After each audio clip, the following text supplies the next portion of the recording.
To map the binding sites of ribonucleoproteins on pre-mRNAs, start by tiling across the designated region of the pre-mRNA of interest in 30 nucleotide windows, and synthesize the tiled oligos onto an array. The oligos are boiled off the array and co-immunoprecipitated with an RNP of interest. The total starting pool is labeled with Psi3, and the bound pool is labeled with Psi5, and both are applied to the detection array.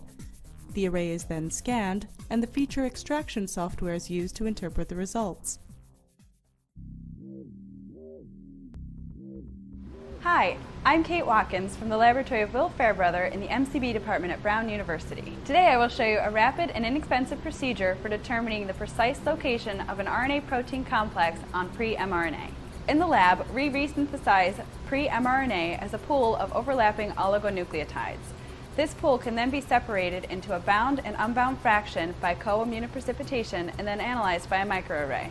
While this procedure has many applications, we use it to study multiple splicing factors and their role in alternative splicing. So let's get started. To begin this procedure, use the UC-SC genome browser to download particular genes, splice junctions, or other areas of interest from which to design the pre-mRNA pool. Select the windows of interest, then tile across them computationally with a 30 nucleotide read length and a 20 nucleotide overlap, so that each oligo is shifted 10 nucleotides from the prior one. Now that the 30 nucleotide long oligos are defined, flank each with universal primer sequences.